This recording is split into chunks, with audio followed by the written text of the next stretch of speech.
Welcome back, guys, to Mr. Cursed. In today's episode, I'm sharing 8 scary stories from old abandoned churches in the Appalachian Mountains. These are really creepy stories that will give you chills. The people who live nearby won't even talk about these places. And after you hear what I'm about to tell you, you'll know why. But before we start, please think about subscribing to my channel. Don't forget to like the video and share it with your friends and family. I'd also love to hear where you're watching from. Your support means a lot to me. Now let's go into these spooky old churches and see what scary things happened there.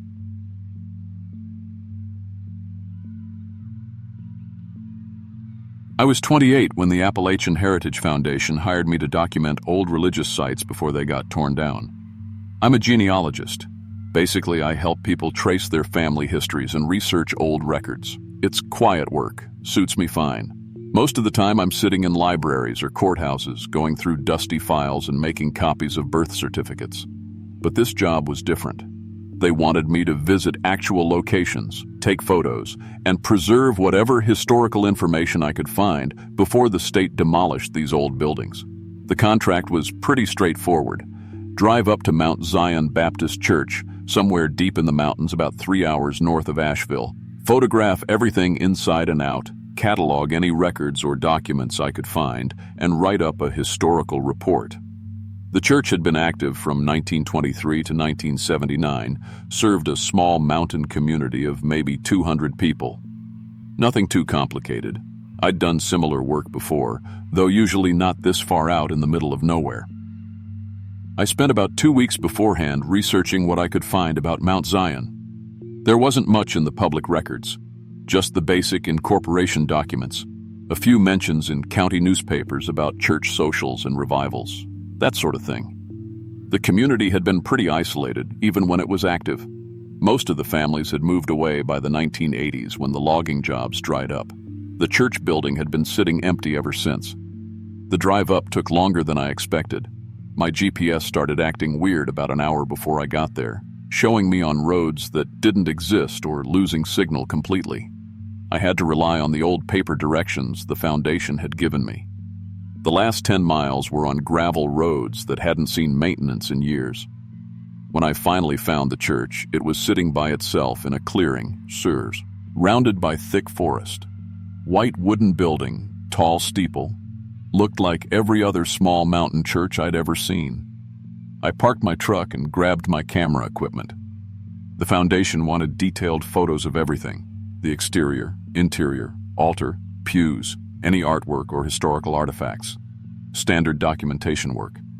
I'd probably be there most of the day, then drive back down the mountain and start writing my report.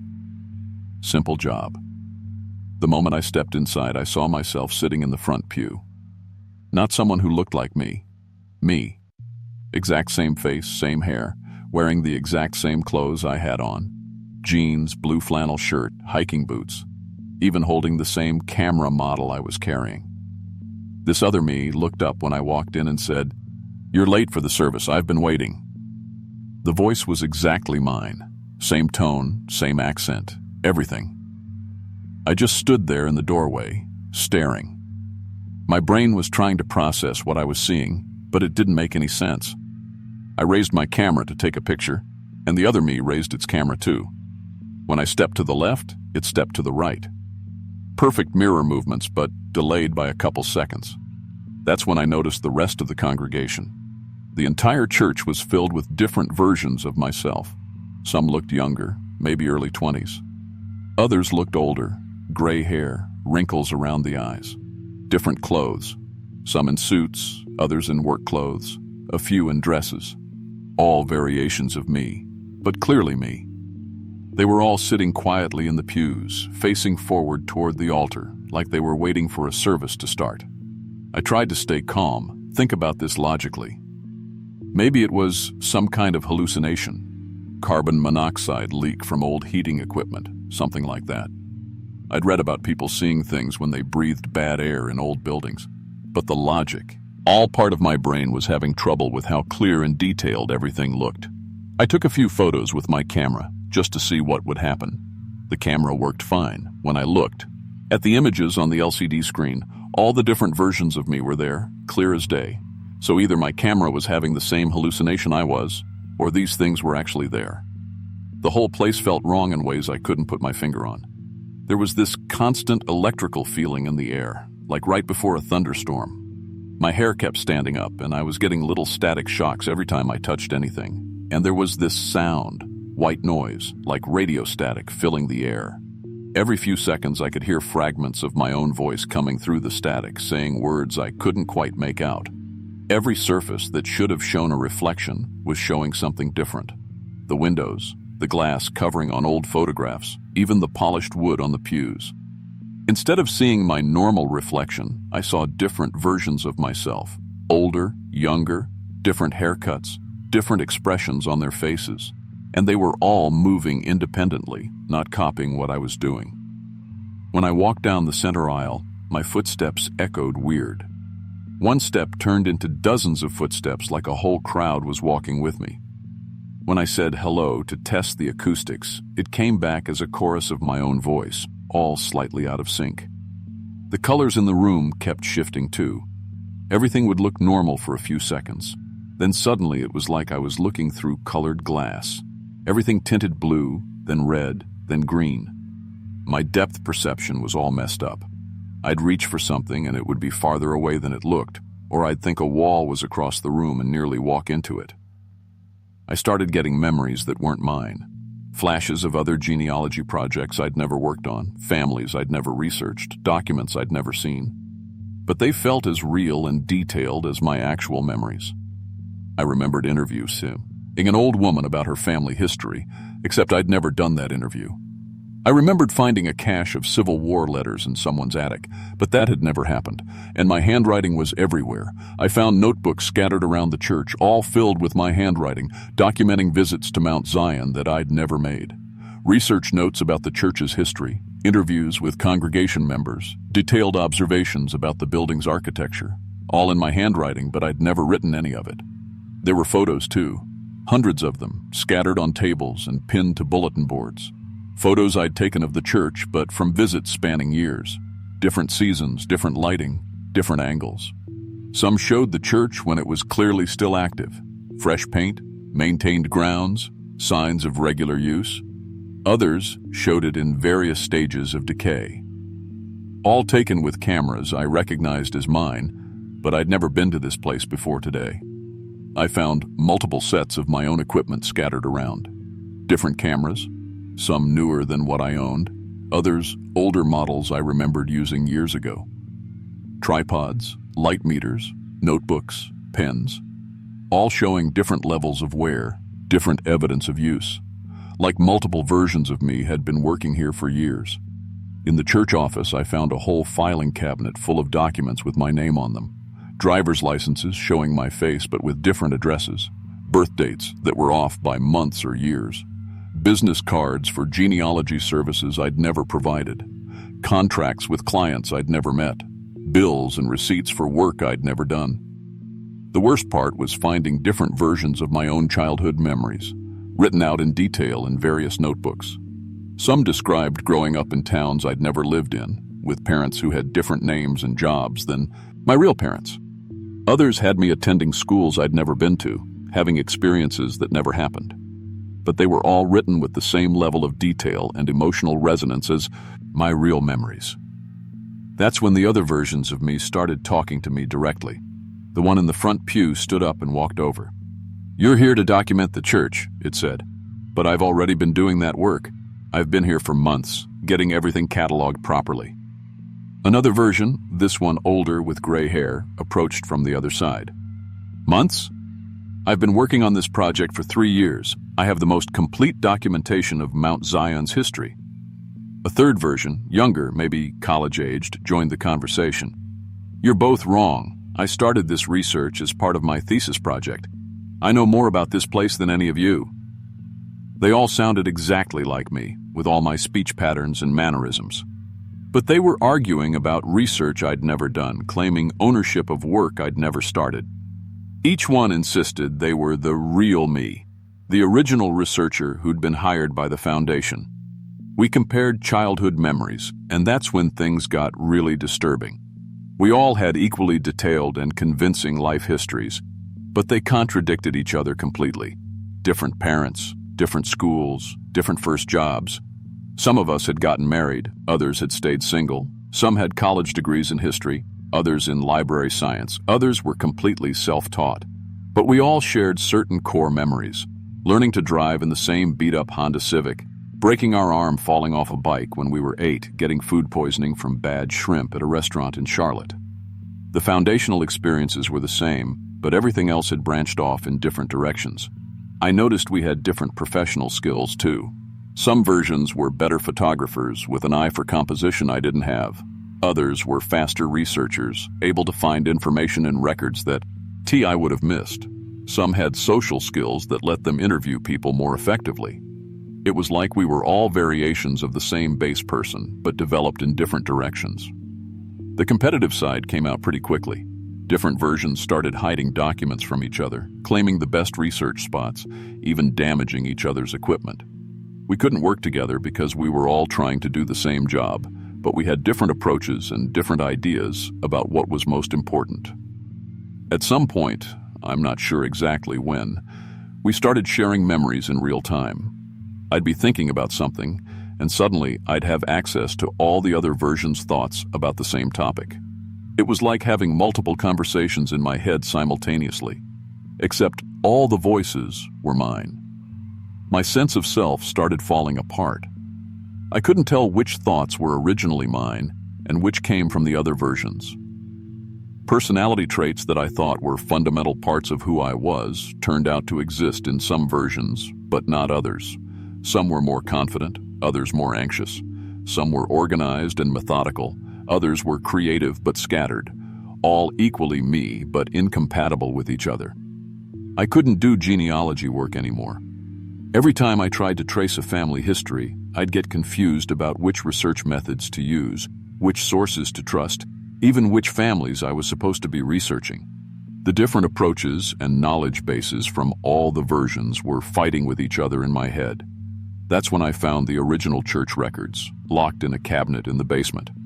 Membership rolls, baptism certificates, burial records. And there, in the 1979 records, I found my own name, listed as a visiting researcher who had died in the church building on October 15, 1979. The photograph matched my false. See exactly. The death certificate was there too. Cause of death listed as unknown, found deceased in church sanctuary, no signs of trauma or illness. The body had been claimed by family, members, and buried in the local cemetery, but there were no names listed. That's when I understood. We were all copies. The church had somehow created multiple versions of the researcher who died there in 1979, each one slightly different, all trying to complete the work that the original had started but never finished. Some had been there for months, others for years. All of us working on the same project, trying to document Mount Zion's history, but none of us able to complete it because we weren't real. I chose to accept that I was a copy, but I decided to maintain my own individual consciousness separate from the others. I stopped fighting with them about who was the real me and just focused on being myself, whoever that was. I left that day, drove back down the mountain, and submitted my report to the foundation. I told them the church had been too damaged by weather and vandalism to provide much useful historical information. They accepted my report and paid me. And as far as I know, the church was demolished on schedule. But I can't do genealogy work anymore. Every time I try to research someone's family history, I start questioning whether the records are real, whether the people actually existed, whether I'm looking at authentic history or just copies of copies. I've had to find other work. I do data entry now for an insurance company. Simple, straightforward, no questions about what's real and what isn't. I never went back to Mount Zion, obviously, but sometimes I wonder if the other versions are still there, still trying to complete that research project, still arguing about who's the real genealogist. And I wonder about that original researcher from 1979, what she was working on when she died, whether she ever suspected what would happen to her work, to her identity. I know I'm a copy of someone who died 45 years ago, but I'm still me, whatever that means. I still have her memories. her knowledge, her personality. I'm just not the original. And honestly, looking back now, I'm not sure the original matters as much as I thought it did. We're all just trying to finish the work, one way or another.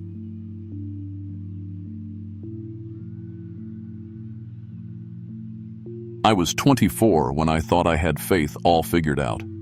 First-year seminary student at Wake Forest, studying to become a Methodist minister like my grandfather before me. I was working on my thesis about how Christianity evolved in the isolated mountain communities of Appalachia. Mountain Christianity Evolution was the fancy title I gave it. Honestly, I approached the whole thing like an academic exercise, treating these people's deep beliefs like specimens under a microscope.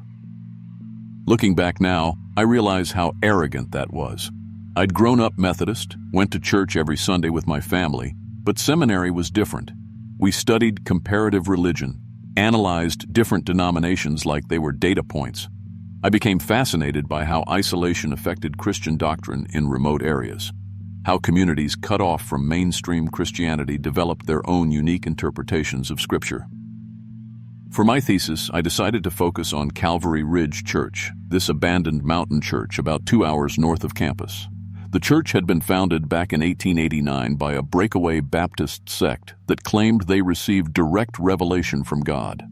Over the decades, they developed increasingly extreme doctrines that eventually led to the community dissolving in the 1970s.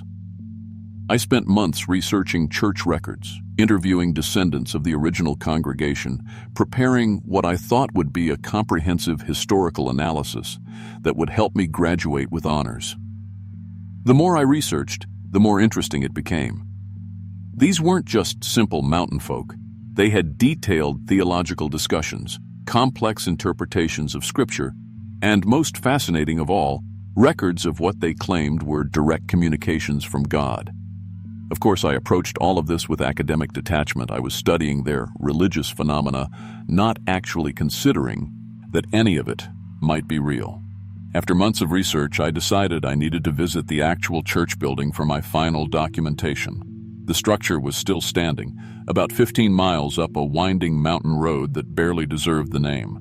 I planned to photograph the interior, examine any remaining religious artifacts, maybe spend a few hours soaking up the atmosphere for my thesis.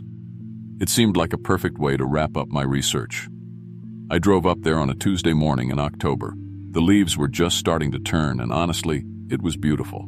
The kind of crisp fall day that makes you understand why people love the mountains. I parked my Honda at the bottom of the hill. The road was too rough to drive all the way up, and hiked the last quarter mile to the church. The building itself was impressive for something that had been abandoned for over 40 years. White clapboard siding, tall windows, a simple steeple with a cross still intact. Someone had clearly maintained it over the years, though I never found out who. The door was unlocked, which should have been my first warning, but I just figured it was mountain hospitality.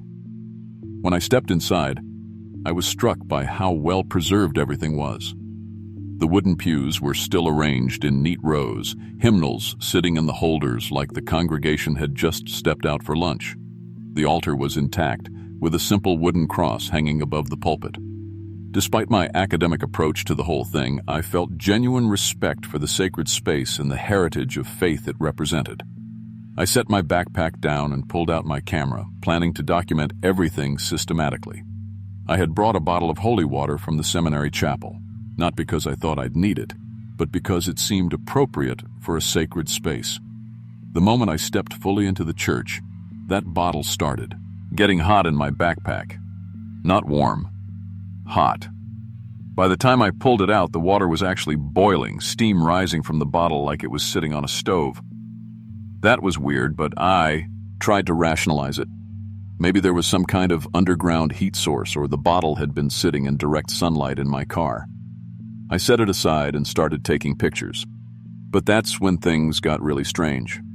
I decided to say a quick prayer before beginning my documentation. Seemed respectful, you know? But when I opened my mouth, the words came out backwards. Not like I was speaking backwards, but like the words themselves were reversing in my throat. Then I started speaking Latin phrases I'd never learned, languages I'd never even heard before. I clamped my mouth shut, heart pounding. My seminary textbooks were in my backpack, and when I pulled them out to check my notes, they kept opening to apocalyptic passages on their own.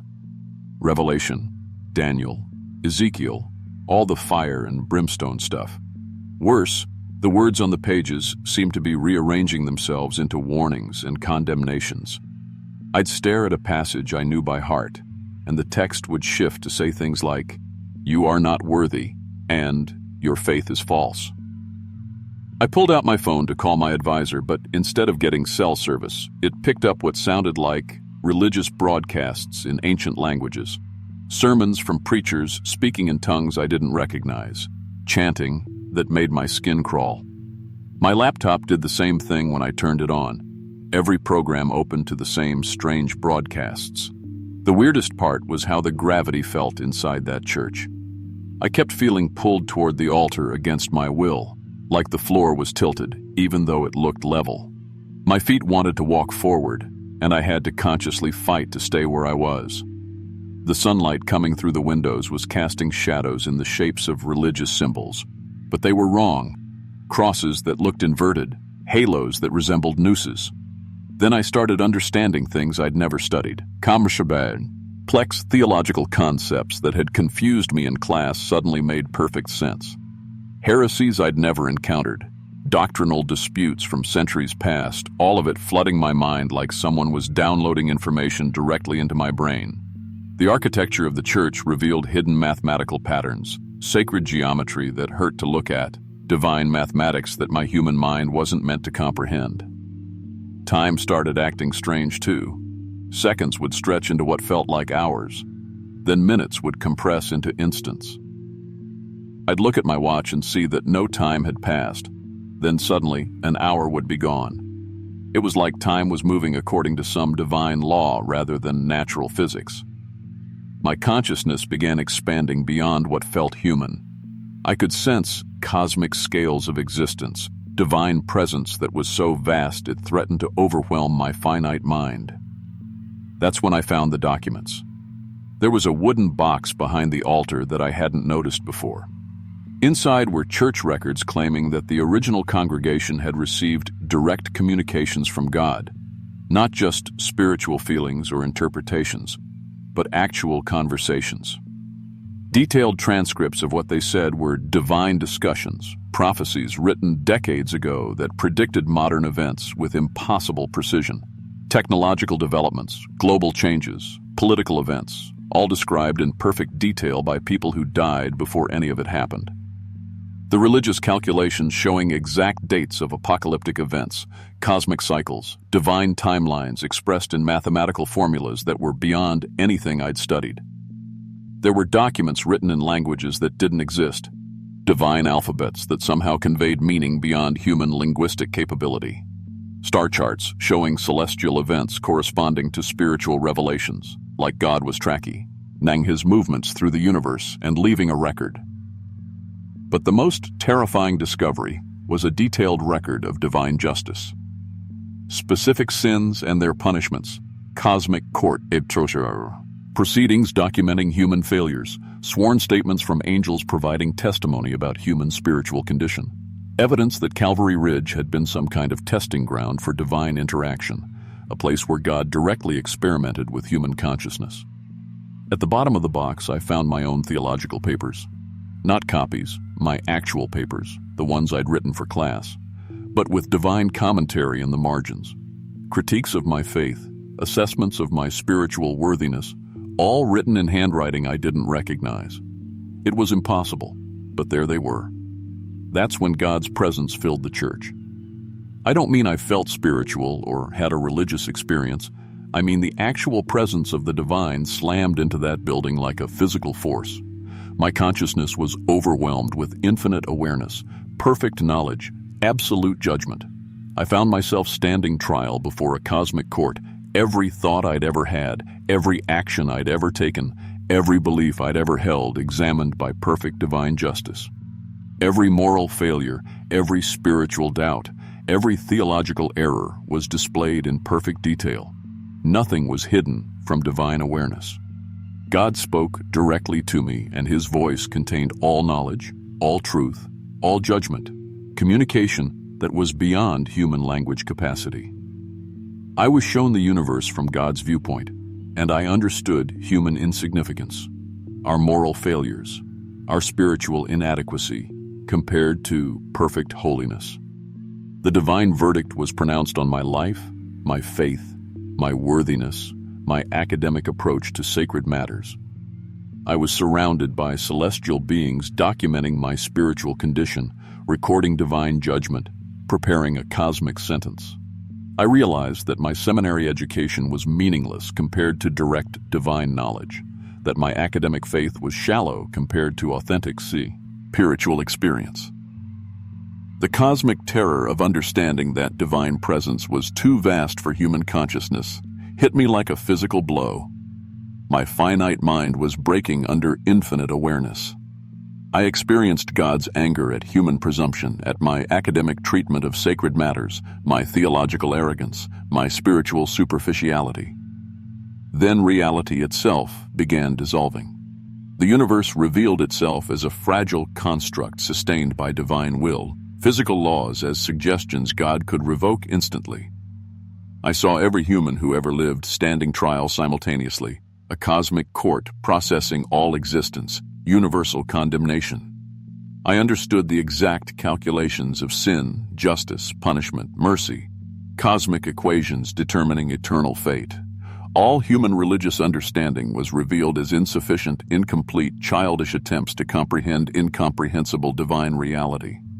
I faced complete spiritual destruction, not death, but erasure from divine memory, removal from the cosmic record of existence.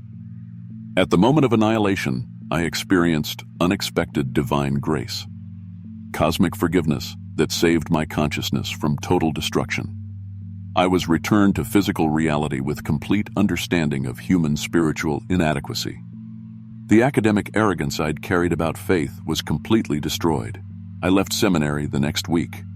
I couldn't study religion academically after experiencing direct divine encounter.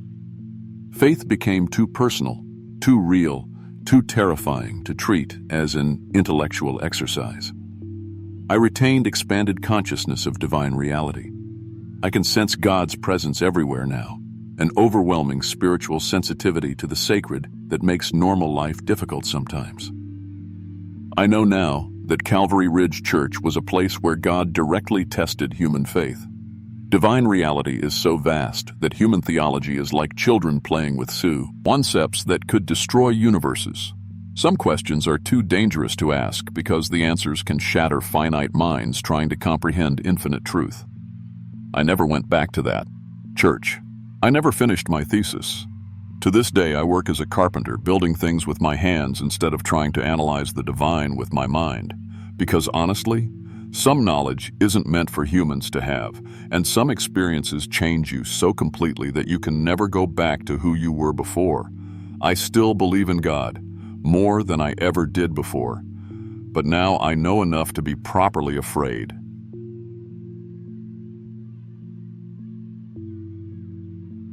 I was 31 when I got the call about Salem Ridge Church. I'd been working as an electrician for Henderson County for about 12 years at that point, seen every kind of wiring disaster you can imagine. Old buildings, new construction, houses where people had tried to do their own electrical work and nearly burned the place down. Nothing really surprised me anymore. The Historical Society needed someone to assess the electrical safety of this old church before they dumped a bunch of money into restoring it. Seemed like a pretty straightforward job, honestly. Drive out there, check for fire hazards, make sure the place wasn't going to kill anyone, write up a report. Easy money. The church had been sitting empty since the 1970s, which isn't unusual for these old mountain churches. People move away, congregations get smaller, eventually there's nobody left to keep the lights on. Salem Ridge was built back in 1890, and from what the Historical Society told me, it still had the original gas fixtures, never been converted to electricity at all. That actually made my job easier in some ways. I wouldn't have to worry about outdated wiring or code violations if there wasn't any wiring to begin with. I drove out there on a Tuesday afternoon around 2 p.m. It was one of those perfect October days, you know. Sunny, crisp air, leaves just starting to change colors. The church sat by itself on this little ridge about 10 miles outside of town, surrounded by woods on 3 sides. It was a simple white building, nothing fancy, with tall windows and a small bell tower. The paint was peeling pretty bad and some of the shutters were hanging crooked, but the structure looked solid enough. I parked my truck in what used to be the parking area and grabbed my gear. I had all my standard equipment with me: electrical testing devices, work lights, power tools, the whole 9 yards. Commercial, grade stuff that I'd been using for years without any problems. The Historical Society had given me keys, so I unlocked the front door and stepped inside. The first thing that hit me was how bright it was. Those tall windows let in plenty of natural light, and I could see everything clearly. Wooden pews lined up in neat rows, a simple altar at the front, hardwood floors that creaked under my feet. It smelled like old wood and dust, which is exactly what you'd expect. I set up my work lights, even though I didn't really need them yet, just force of habit. Started walking around, taking notes, checking for any obvious problems. The building was in better shape than I'd expected. No water damage that I could see, no signs of animals getting in, foundation looked solid. Since there was no electrical system to test, I was mainly looking for structural issues that might affect future wiring installation. That's when I started noticing the shadows weren't quite right. I'm not talking about anything dramatic, just little things that caught my eye. There were dark spots in corners where the afternoon sun should have been reaching. Areas near the windows that seemed dimmer than they should be. At first I figured it was just the way the light was hitting the old glass, maybe some dirt or staining that was blocking the sunlight. But when I moved my work lights around, the shadows didn't change the way they should have. My equipment started acting weird too. The work lights seemed dimmer somehow, like something was absorbing the light before it could spread very far. I checked the bulbs, made sure the batteries were good, everything looked normal. But I was having to strain my eyes to see things that should have been perfectly visible. It was like trying to read in twilight when it should have been bright as day. I kept working, documenting everything for my report. Professional curiosity, I guess. I'd never seen lighting behave like this before, and I wanted to understand what was causing it. Maybe there was something about the building's orientation or the way the windows were designed that created these optical effects. I took photos, made notes about the light distribution, tried to approach it scientifically. The temperature started dropping as I worked deeper into the building, not everywhere, just in certain spots. The dark areas were noticeably colder, like walking from a warm room into a basement. I could actually feel the temperature change as I moved around. My breath started fogging in some places, even though it was probably 70 degrees outside. Then my battery-powered equipment started dying. I'm talking about gear that had been fully charged that morning, industrial-grade batteries that normally last for hours. My flashlight dimmed to almost nothing within minutes of turning it on. My digital camera died completely. Even my phone was losing battery at an incredible rate, dropping from 80% to 20% while I watched. That's when I found the documents. There was a small office behind the altar, and the door was unlocked. Inside, I found boxes of church records that had been left behind when the place was abandoned. Attendance logs, financial records, correspondence from the pastor. Normal stuff, except for the letters from 1970, right before the church closed. The pastor had been writing to the bishop asking for help with what he called a shadow plague affecting his congregation. People were complaining that they couldn't see properly during services, even with all the lights on. Families were getting lost in the church building, unable to find the exits. The pastor himself wrote that he was having trouble seeing his own congregation from the pulpit, like they were fading away. There were medical reports, too. The local doctor had examined dozens of parishioners for unexplained vision problems, perfectly healthy people who suddenly couldn't see clearly, especially in well-lit areas. No medical cause found. He recommended that the entire congregation be examined by specialists, but apparently most people just stopped coming to church instead. I found photo albums from church events, and this is where it got really strange. The older photos looked normal, but the ones from the late 1960s and early 1970s showed something wrong. People's faces were getting harder to see, like the film was underexposed or damaged. In some of the last photos, there were just blank spaces where people should have been standing. The church had tried everything to fix the problem. They'd installed electric lighting to replace the old gas fixtures, brought in extra lamps, even cut new windows to let in more natural light.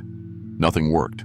The darkness kept getting worse. By this point, I was having trouble seeing my own notes. The shadows in the building seemed to be moving, flowing across the walls like liquid. My remaining work light was barely putting out a glow, even though it was brand new.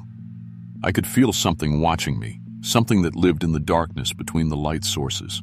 The air got thick and hard to breathe. I was gasping, like trying to breathe underwater. The darkness wasn't just absence of light anymore. It was a presence, something that was actively consuming illumination. I watched it flow over my work light like black water, and the bulb went out completely. That's when I started losing myself. I couldn't remember why I was there, couldn't remember driving to the church, couldn't remember my own name for a few seconds. The darkness was pulling memories right out of my head, making me forget who I was and what I was supposed to be doing. I felt like I was dissolving, becoming less real, less solid. I stumbled toward where I thought the door was, but the layout of the building had changed. Hallways stretched out where there should have been walls. The exit I'd come through was gone. I was trapped in a maze that had once been a simple country church, and the darkness was closing in from all sides. My vision was almost completely gone by then, even in areas where light should have been. The entity, because that's what it was, some kind of living darkness, had damaged my eyes just by being near me. I was functionally blind, stumbling around in what I knew should have been a brightly lit building. I could feel it trying to get inside me, to use my nervous system like some kind of electrical grid. My skin was burning whenever I got near a light source, like my body was rejecting illumination. I understood then that it was trying to convert me, turn me into another shadow creature like itself. I made it back to the front of the church somehow, more by luck than navigation. I had an emergency flare in my truck for roadside breakdowns, and I remembered it just as I was about to give up completely. I crashed through the front door and ran to my truck, grabbed the flare, and set it off right there in the parking lot. The intense red light drove the darkness back just enough for me to get in my truck and drive away. I could see the shadow retreating into the church building, flowing back through the windows like smoke in reverse. That was 15 years ago, and I've never been the same. I lost about 90% of my vision permanently. Had to give up electrical work completely because I can't see well enough to do the job safely. I wear special glasses now and need daily light therapy to keep the shadow entity from coming back. Some days I can feel it trying to return, especially when I'm in dark places or around electrical equipment. The Historical Society never did restore Salem Ridge Church. My report recommended against it, though I didn't tell them the real reason why. As far as I know, it's still sitting there on that ridge, still full of living darkness that feeds on light and electricity, still waiting for the next person to walk through those doors and try to bring illumination to a place that has chosen to exist in eternal shadow. I dread via different route to town now, one that doesn't go anywhere near Salem Ridge, and I never work on old buildings anymore, especially churches, because some places are abandoned for good reasons, and some darkness is meant to stay hidden from the light.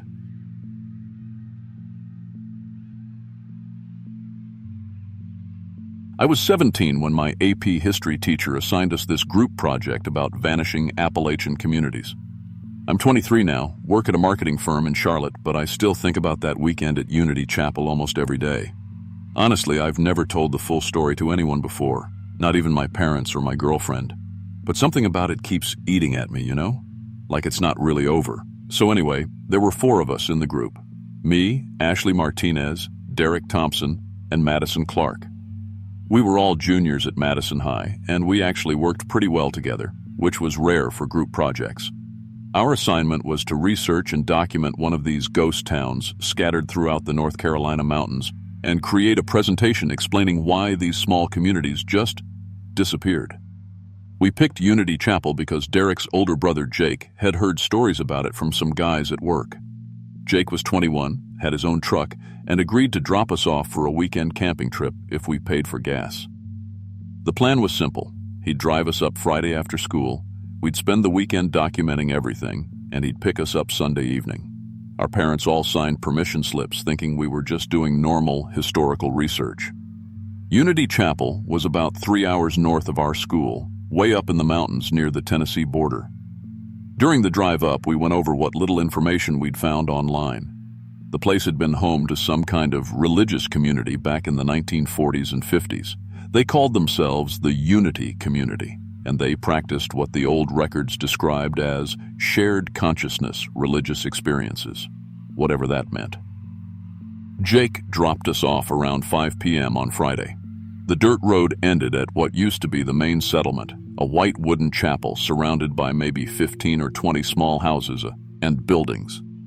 Everything was still standing, which was weird. Most abandoned places we'd seen were falling apart or covered in graffiti, but Unity Chapel looked like the people had just walked away one day and left everything exactly as it was. We set up our tents in a clearing behind the chapel and spent the rest of Friday evening just walking around, taking pictures, getting a feel for the place. Ashley brought her digital camera. This was 2018, so we all had smartphones, but she wanted better quality photos for the presentation. Madison had printed out maps and was documenting the layout of all the buildings. Derek was our tech guy, recording everything on his phone and taking GPS coordinates. The chapel itself was the biggest building, with wooden pews still arranged in neat rows and a pulpit at the front.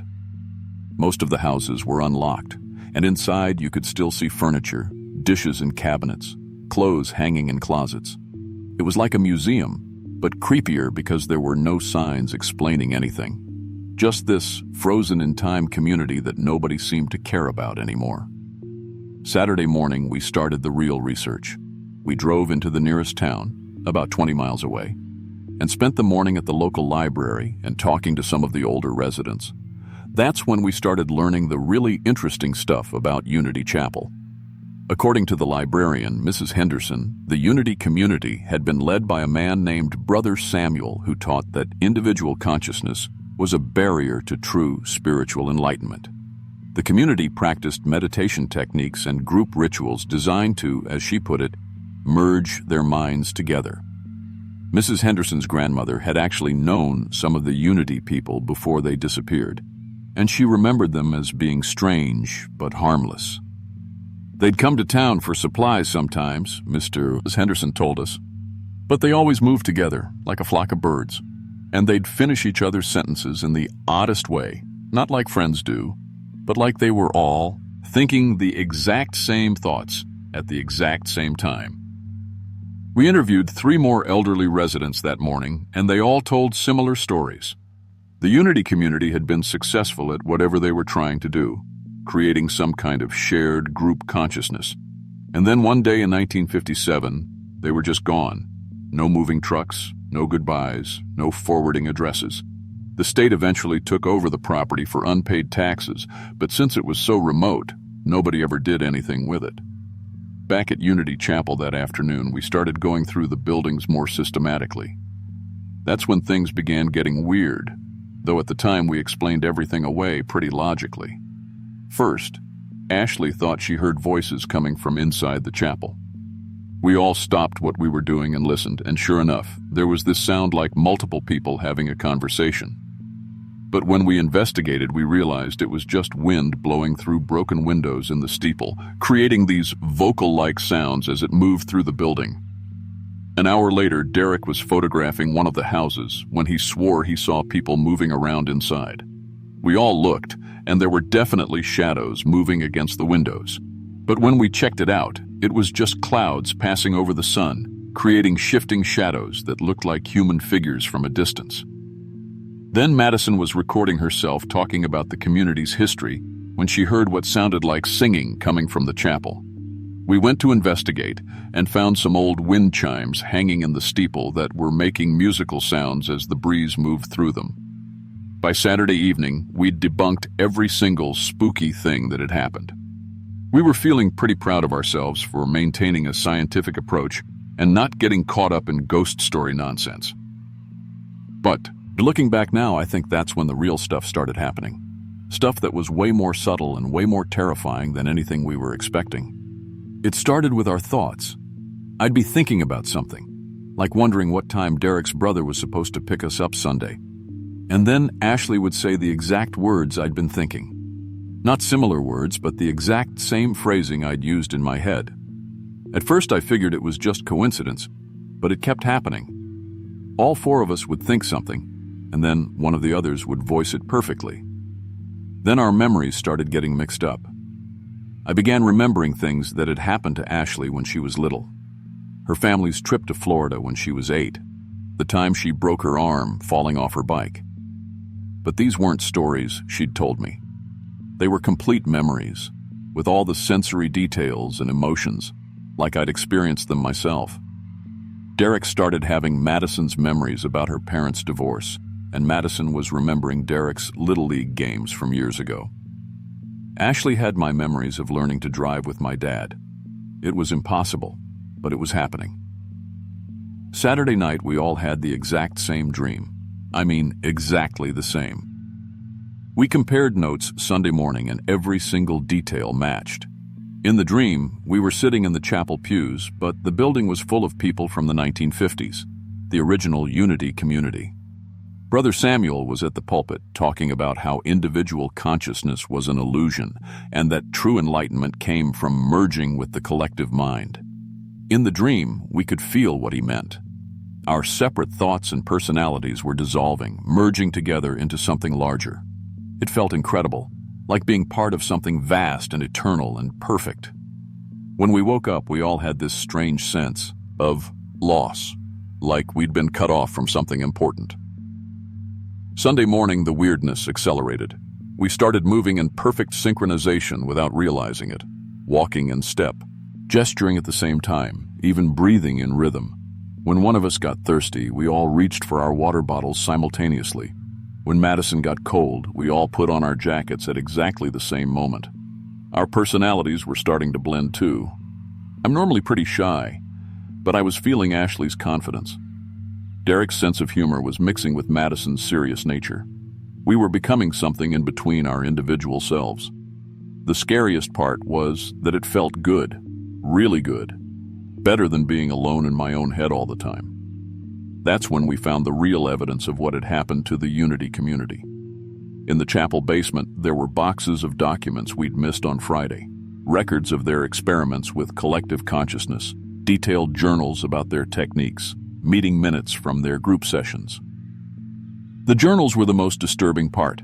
They were written by multiple people simultaneously. You could see different handwriting styles in the same sentences, like several people had been holding the same pen at the same time. The entries described their gradual success at merging their individual minds into a single collective consciousness. The final entries were all dated the same day, in March 1957. They described achieving perfect unity and preparing to ascend to a higher plane of unified existence.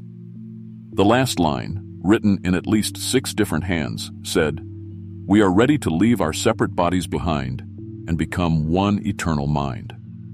That's when we realized what was happening to us. The Unity community hadn't just disappeared.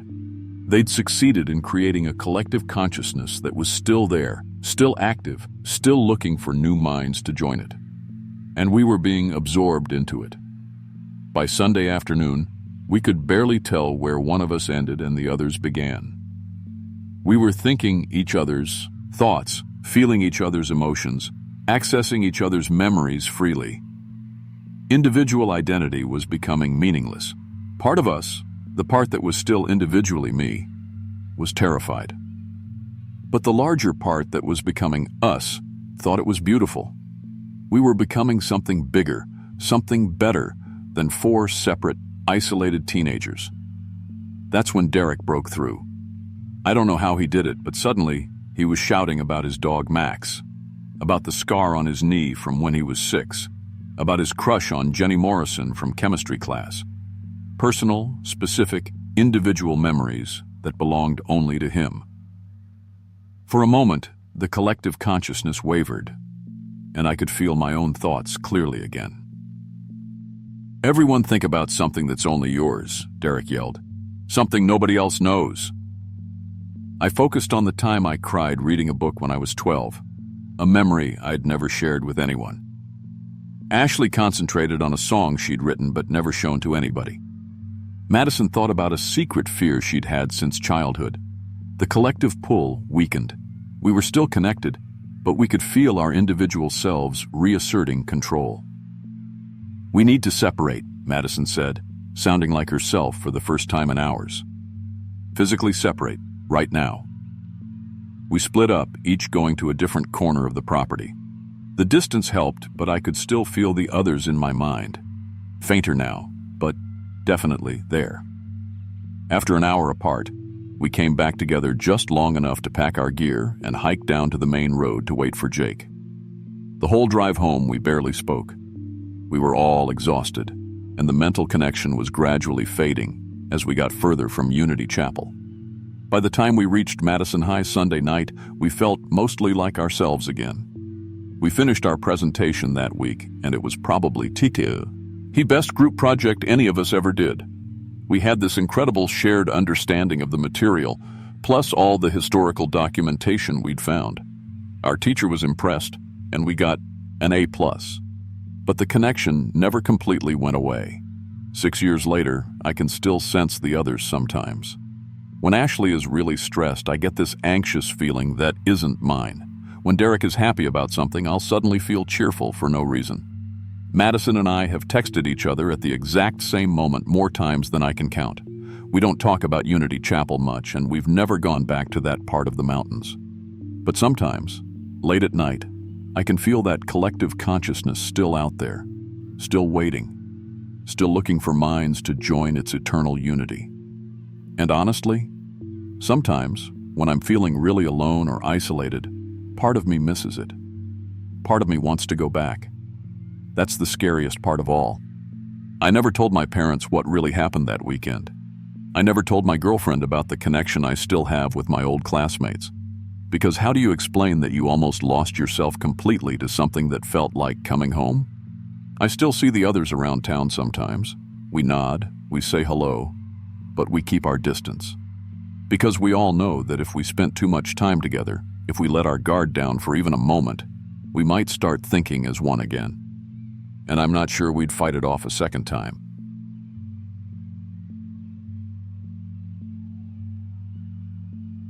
I was 32 when I first started looking into those reports of missing seniors in the mountain communities around western North Carolina. I'm a social worker, specialized in elder care, and sometimes that means you end up chasing leads that feel more like old wives' tales or rural superstition than real cases. But these folks were different.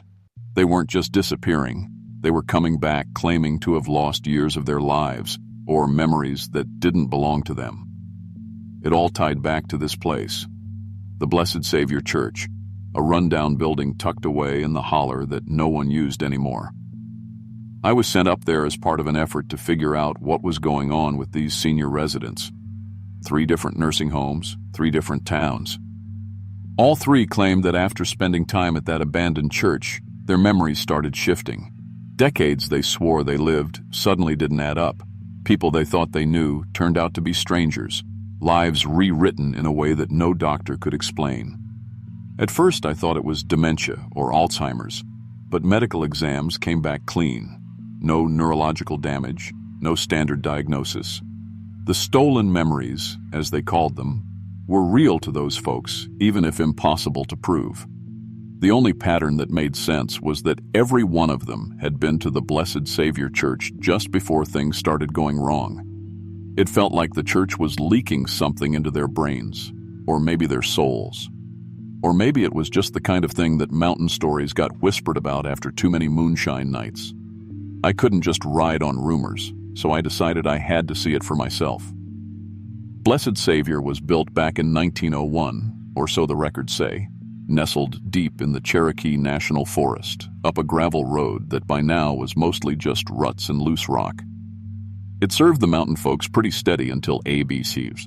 Out 1975 when the congregation slowly died out or moved on.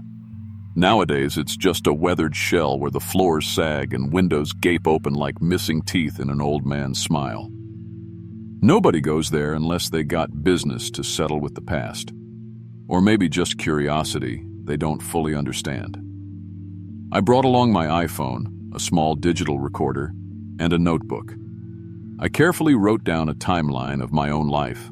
Dates, names, work history, to anchor myself before stepping inside.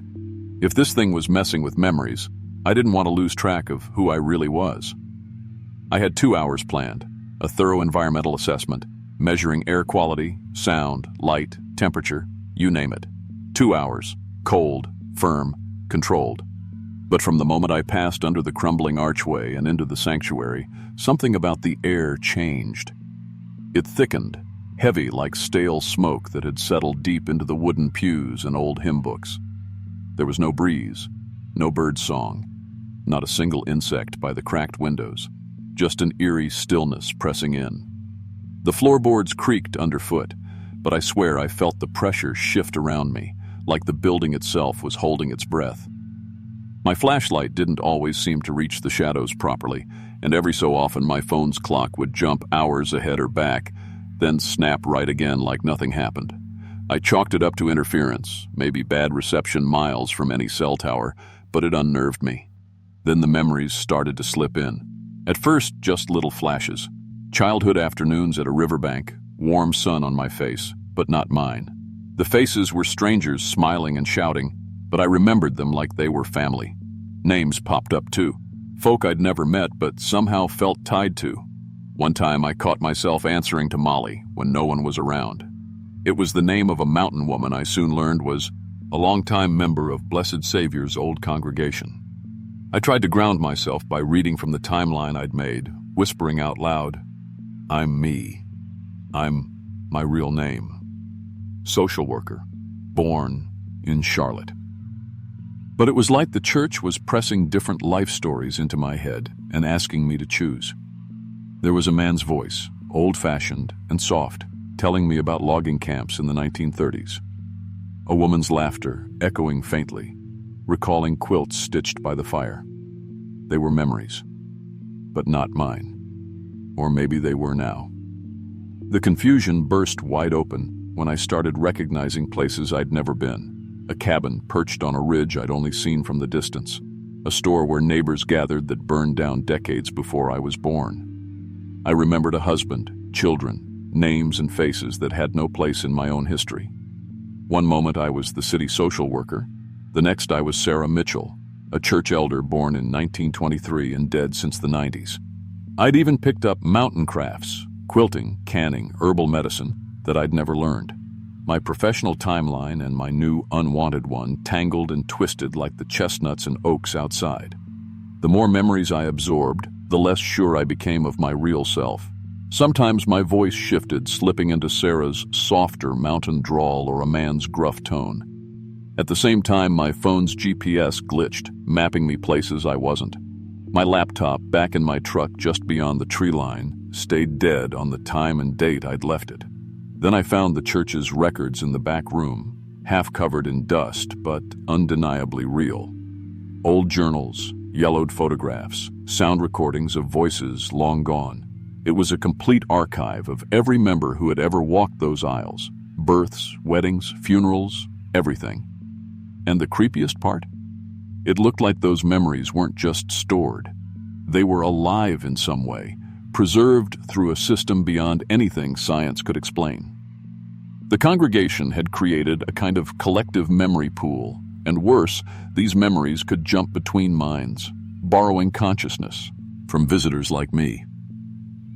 I remember the cold sinking deep, my breath catching as I read on. The records spoke of memory transplants, older parishioners passing on their entire histories to younger members, basically allowing them to live on. But by now, the system wasn't just about shared memories. It was hungry. It stole from anyone who crossed the threshold, like a parasite feeding on living minds to keep its archive alive. That's when Sarah came fully. Her life, her memories, her voice bleeding into mine at once. I was drowning in her world. The depression, rationed goods, family dinners by candlelight. Her joys, fears, losses, they all crashed over me, vivid and real. I could see her husband, her children. I felt their grief as if it were mine. I even found myself quilting by the fire, stitching a story I barely understood. But Sarah wasn't the only one. I started hearing other voices clawing, pushing. Thomas and Mary, lost souls from these mountains, all demanding space in my head, bidding to live through me. Memories overlapped and spun out of order. Jobs I never held, families I never met, languages I never spoke, all wedged together, fighting like ghosts in a cramped attic. I tried to hold on to myself, to compartmentalize, but the archive was too strong. My own thoughts blurred. The city life I knew became distant, like a dream I was waking from only to fall into someone else's nightmare. The worst was knowing they planned to stay. This collection of past lives wanted permanence. My body as vessel, my consciousness, their stage. The fight wasn't just psychological, it felt physical. My chest tightened, muscles clenched, like my mind was being clawed apart from inside. The room spun with timelines collapsing, the past and present tangled beyond repair. For a few terrifying moments I thought I would vanish entirely, swallowed by the weight of 100 years of mountain lives. I didn't know exactly what snapped me back. Maybe it was the recording equipment or my own stubborn will. I used the crisis skills I learned on the job, creating mental boundaries, separating voices into rooms inside my mind. It was exhausting, like pulling at threads of silk that didn't want to be cut. Once I escaped, I ran, really ran. No looking back. The air outside felt normal again. The familiar chill of mountain evening, the smell of pine and wet earth. GPS snapped back to the right time and place. My phone buzzed with notifications like nothing had happened. But the texture of my mind was forever changed. I never went back to Blessed Savior Church, not once. I changed careers, left social work, and started researching memory, consciousness, anything that could explain what I went through. Believe me, folks don't usually come back from something like that untouched. Some parts of Sarah, Thomas, Mary, they're still there. Unbidden memories, skills I never meant to learn, stories I can't forget. I still don't know what really lives in that church or what it wants. What I do know is this: human consciousness isn't as solid as we think. It can be bent, borrowed, stolen. Blessed Savior Church is still out there, still waiting, still feeding on those who wander past its threshold. And honestly, that's a risk no one should take lightly.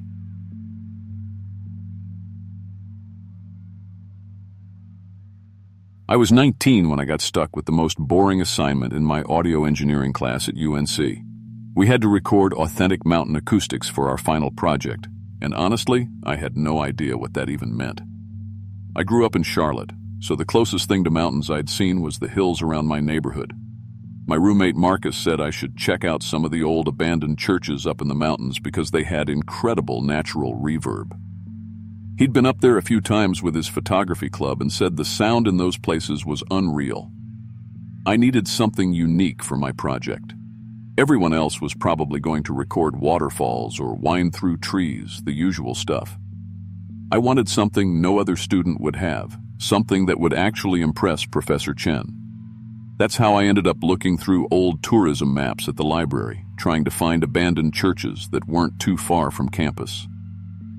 Saints' Rest Chapel caught my eye because it was built in 1912 and abandoned in 1987, which meant it had probably been sitting empty for almost 20 years by the time I found it. The map said it was about 2 hours northeast of campus, deep enough in the mountains to feel authentic, but not so far that I'd waste my whole weekend driving. I packed up all my recording gear that Friday afternoon. I had borrowed some pretty expensive equipment from the media lab, a portable digital recorder, professional microphones, and a little mixing board that would let me monitor everything in real time. I was actually excited about this project for the first time all semester. The drive up was nice enough, winding mountain roads and all that, but the GPS started acting weird once I got about an hour out from campus. It kept recalculating the route even though I was following the directions perfectly. When I finally found Saints' Rest Chapel, it looked exactly like what you'd expect from an abandoned mountain church. White wooden siding that was gray and peeling now, broken windows, a bell tower that was leaning slightly to one side. The door was chained shut, but one of the windows on the side had been broken out completely, so I climbed through with all my equipment. The inside was actually in better shape than I thought it would be. Most of the pews were still there, and the altar area was intact. There was this heavy smell of old wood polish mixed with something sweet and rotting, like flowers that had been left out too long. I set up my equipment near the back of the church and did a few test recordings. The acoustics were perfect, honestly better than I could have hoped for. Every sound I made echoed back with this rich, warm tone that would have cost thousands of dollars to recreate in a studio. I recorded myself clapping, talking, even singing a little bit.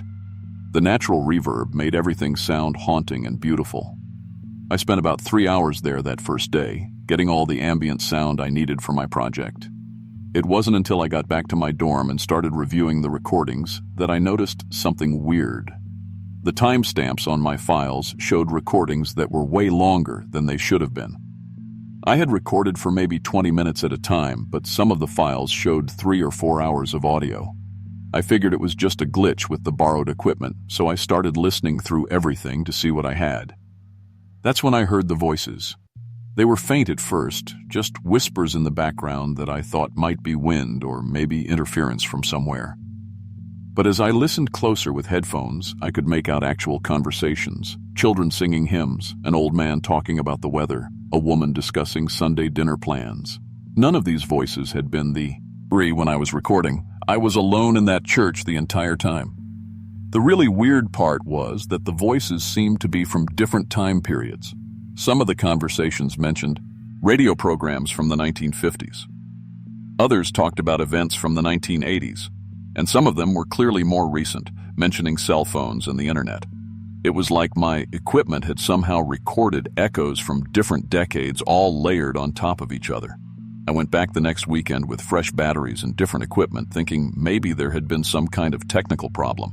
This time I was more careful about monitoring everything as I recorded, but the same thing happened.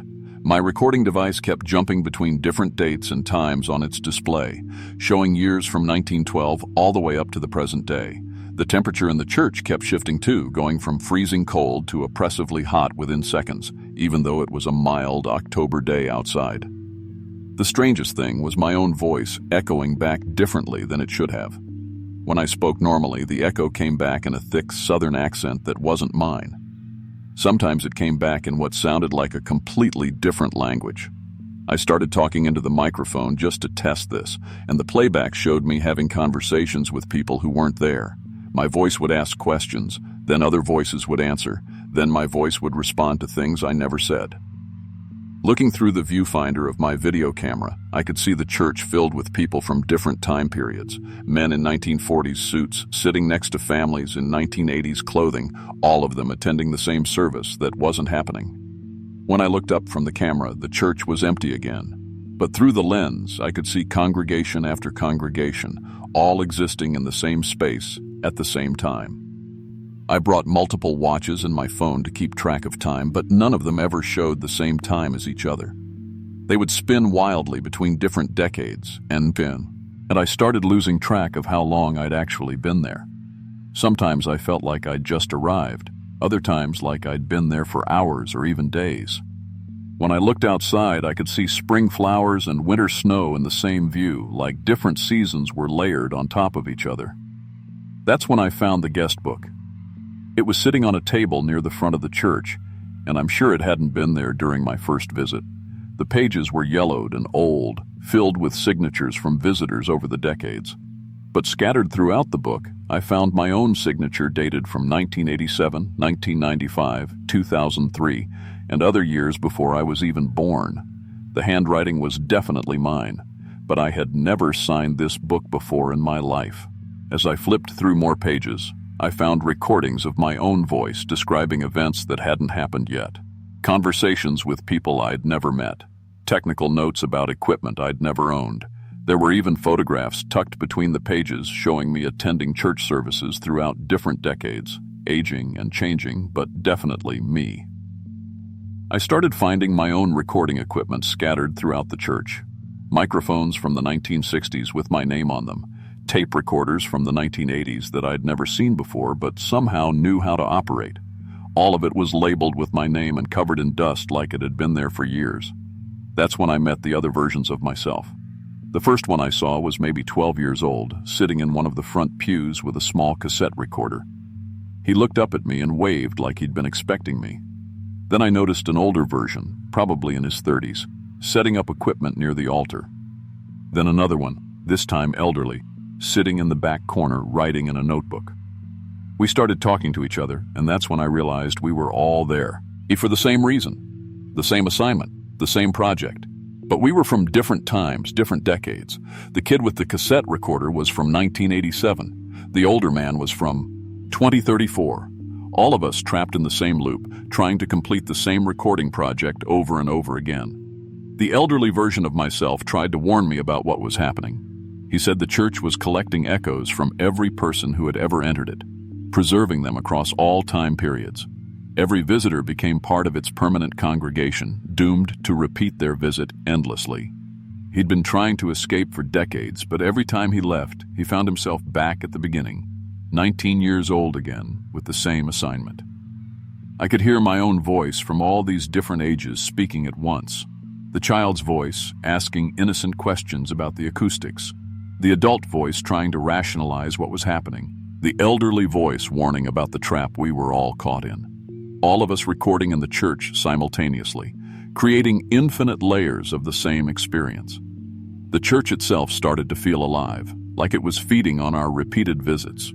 I could sense its consciousness, not a person, but something that had been collecting temporal echoes for over a century. Every recording I made was actually documenting my own imprisonment, creating evidence across multiple timelines of the same person, trapped in the same moment. I watched myself age rapidly through all the years I'd been trapped, experiencing decades of imprisonment in just a few minutes. My memories became saturated with infinite variations of the same experience, the same fear, the same failed escape attempts. I couldn't tell which version of me was real anymore, which timeline was the original, which memories belonged to which age. That's when I realized what I had to do. All versions of myself were connected through the recording equipment. The church was using our technology to anchor us across time, so I started smashing everything, the microphones, the recorders, the mixing boards, all of it. Every piece of equipment from every timeline, destroyed simultaneously.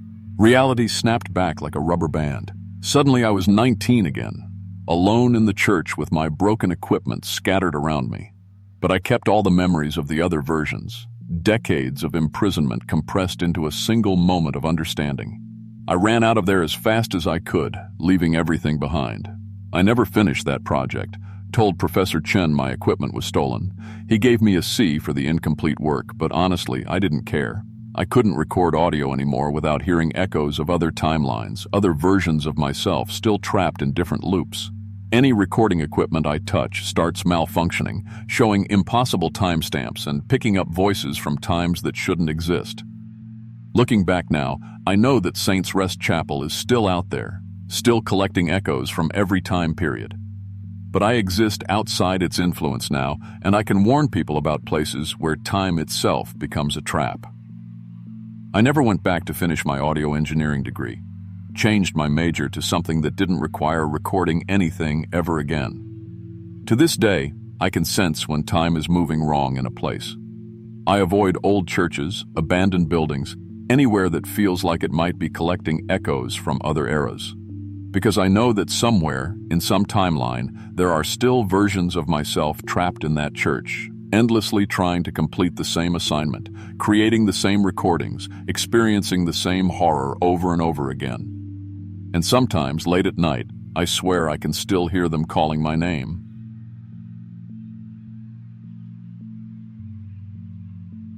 I was 29 when I decided I needed to get away from Mission Hospital for a weekend.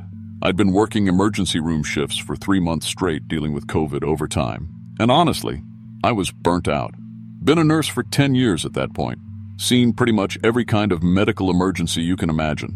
Trauma cases, overdoses, heart attacks, the whole thing. Thought nothing could really shock me anymore, you know? This elderly patient of mine, Mrs. Henderson, kept telling me about this old chapel up in Madison County that supposedly had healing water. She swore up and down that the holy water there cured her arthritis completely. Now, I'm not particularly religious, but as a nurse, I was curious about these kinds of claims from a medical perspective.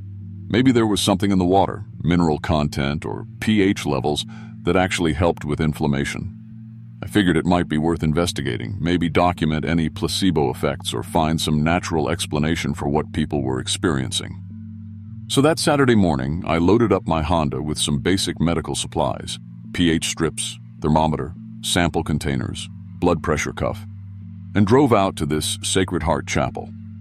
It's about an hour from Asheville, way back in the mountains where cell service gets spotty. The chapel was built in 1905 but had been abandoned since 1983 when the last priest died. Nobody had been maintaining it, but from what Mrs. Henderson told me, people still visited sometimes for the water. The building was in surprisingly good condition when I got there.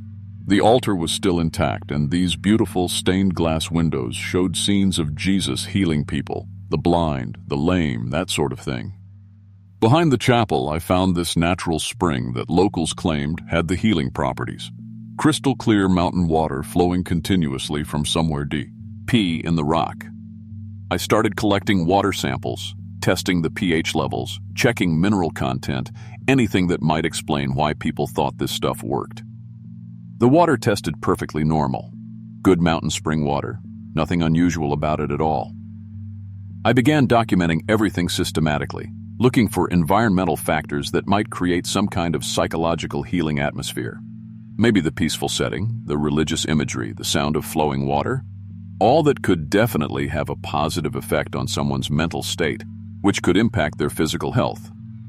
But then I started noticing some weird things about my own body while I was there. First, I kept feeling like insects were crawling under my skin. I'd check my arms, my legs, everywhere, but there was nothing there. My medical training couldn't explain it. No visible irritation, no bites, nothing that would cause that sensation.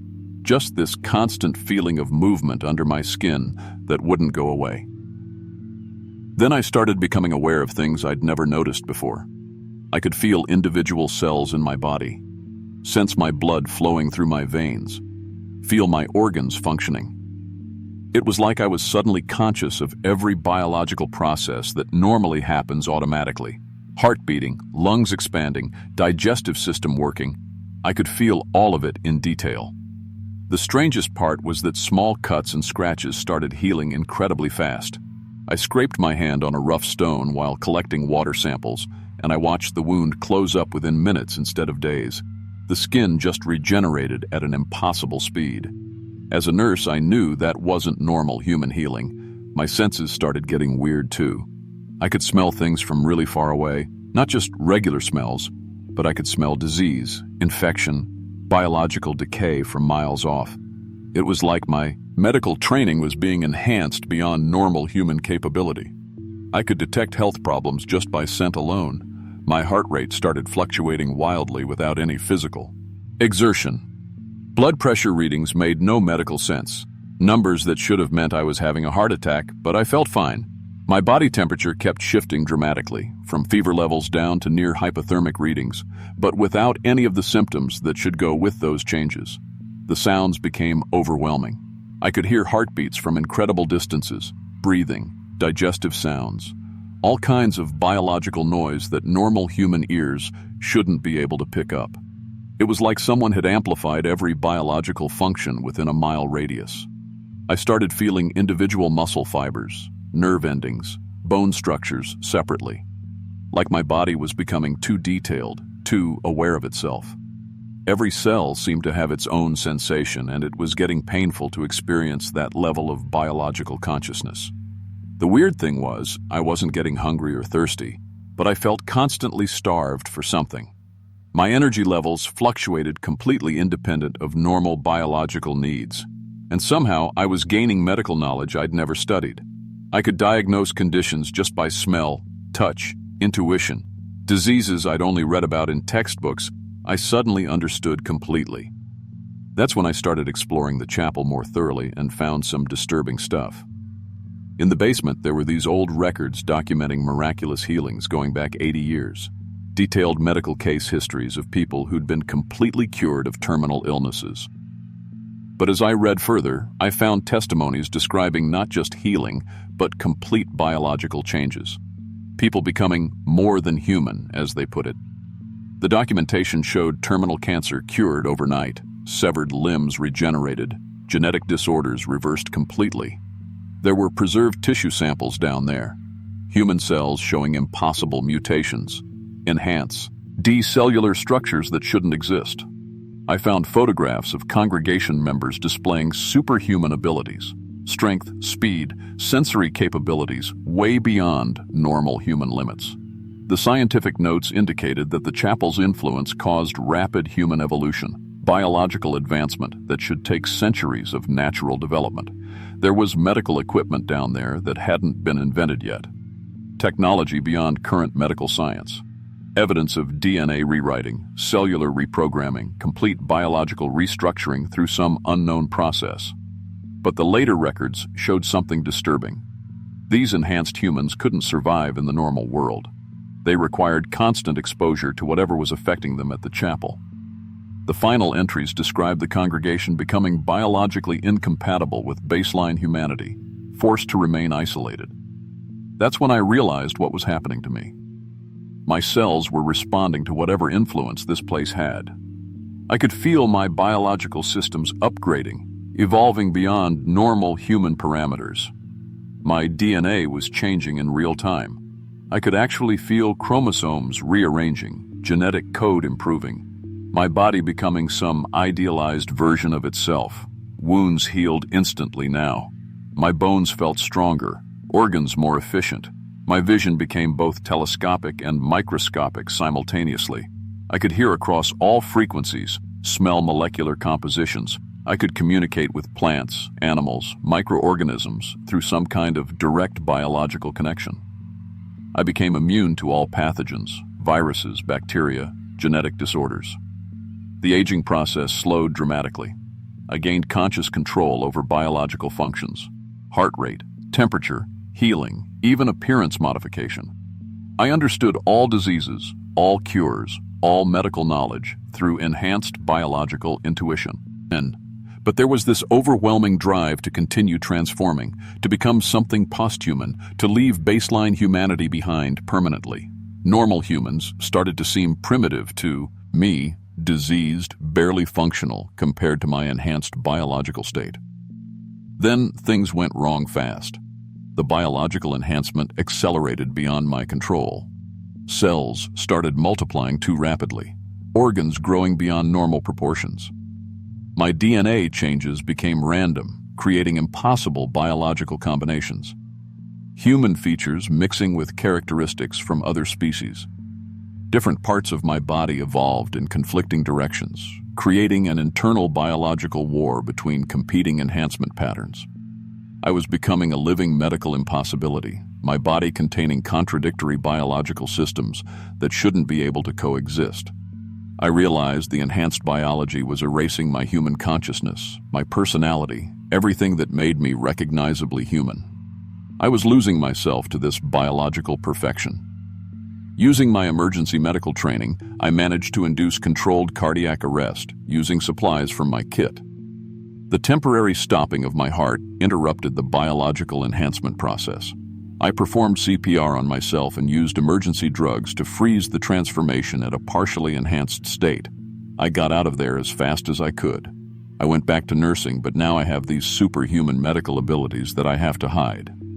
I can diagnose things just by being in the same room as patients. I know exactly what's wrong with people before any tests are run. But I live in constant fear of losing my humanity completely. I require daily medical intervention to prevent the transformation from continuing. It's like I'm balanced between human and something else, and I have to actively fight to stay human. Looking back now, I understand that Sacred Heart Chapel offers biological perfection, but at the cost of your humanity. Medical science isn't ready for that kind of evolutionary leap. The people who get enhanced there end up trapped between human limitations and posthuman isolation. I never went back. I still have those water samples in my freezer, but I'm too scared to run any more tests on them. Sometimes late at night, I can feel the changes trying to start up again, and I have to use medical procedures to stop them. To this day, I don't talk about this with anyone. Who would believe it? But I know that place is still out there, still changing people who drink that water. And honestly, sometimes I wonder if I made the right choice, stopping the transformation. The enhanced abilities were incredible, but the cost was everything that made me human. I still work at Mission Hospital. My patients get better faster when I treat them, though I can't explain why to my colleagues. I just tell them I have good instincts, but I know the truth. I'm caught between two worlds, and I can never fully belong to either one again.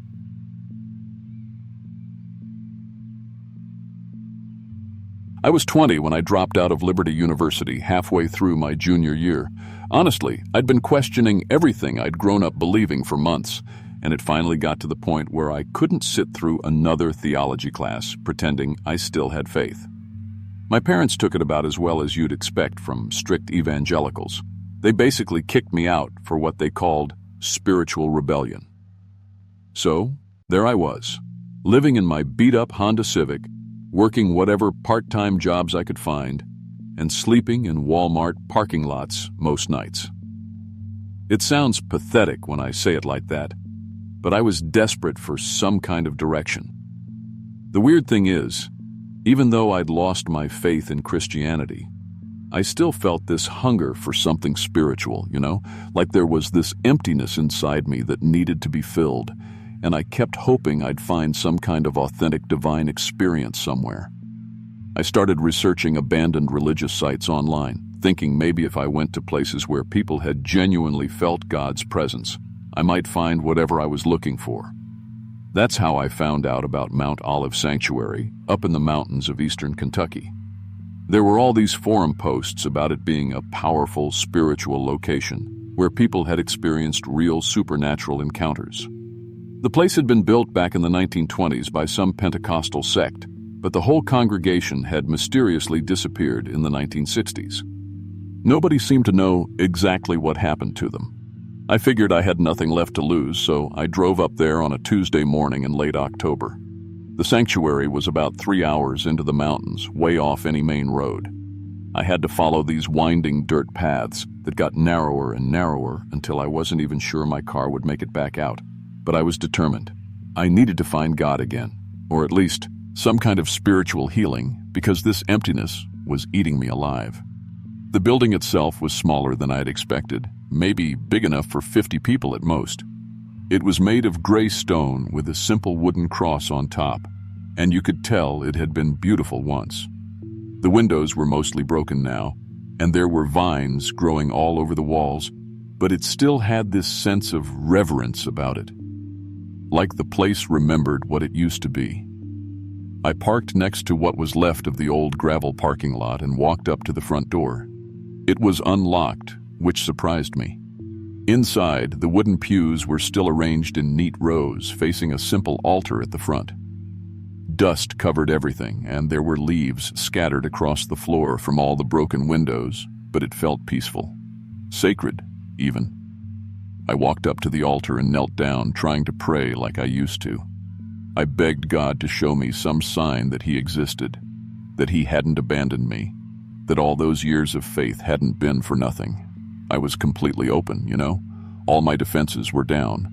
I would have accepted any kind of spiritual experience just to fill that horrible emptiness inside me. That's when things started getting strange. At first, I thought I was hearing my own voice echoing off the walls, but I realized I was hearing myself speak words I wasn't saying. Prayers in languages I'd never learned.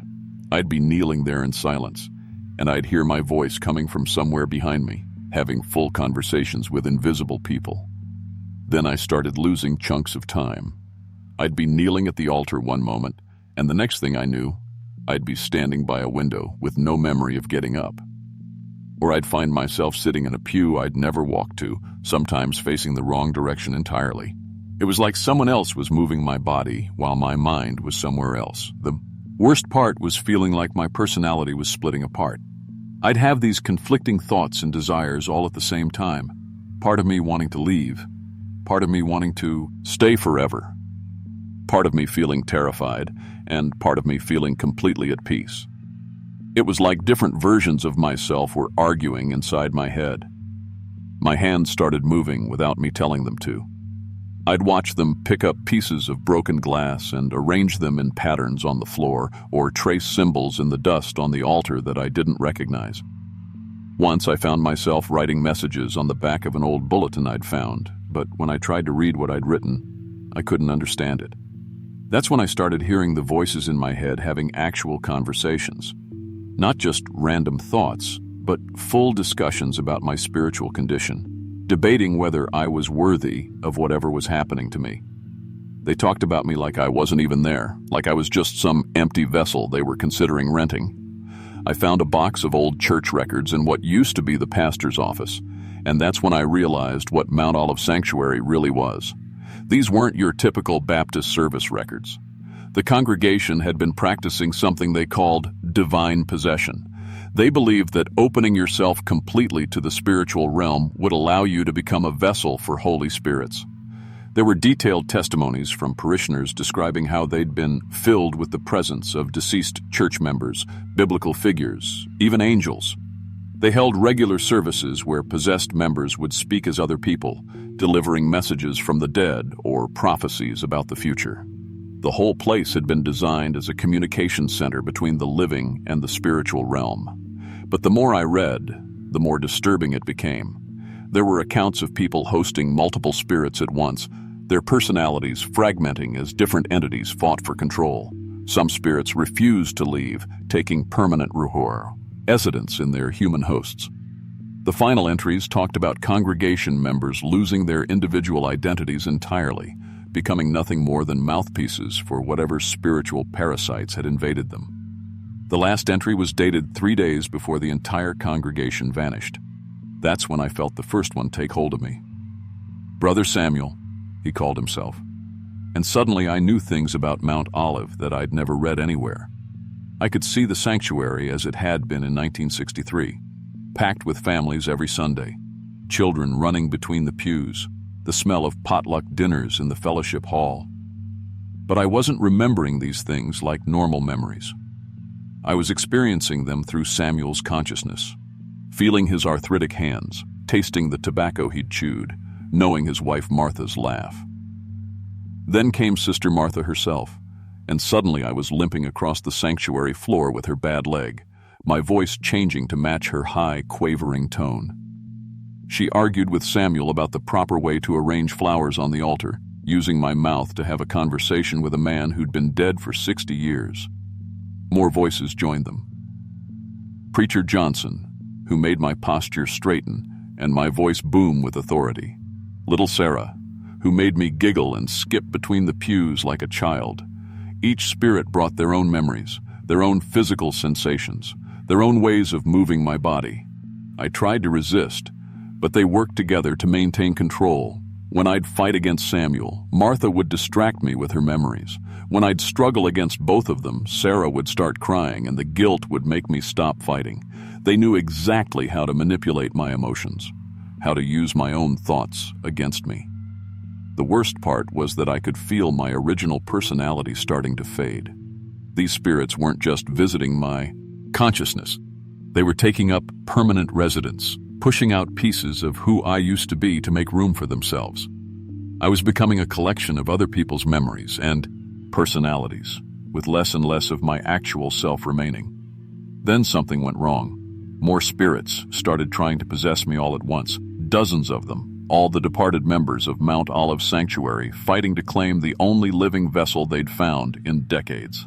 My consciousness shattered under the pressure of so many competing personalities. I could feel Samuel's arthritis and Martha's limp and Sarah's childlike wonder and Preacher Johnson's righteous anger all simultaneously, and my body couldn't handle it. I started having some kind of breakdown. My hands were shaking violently, my vision kept going black, and I felt like my brain was going to explode from trying to process all these different streams of consciousness at once.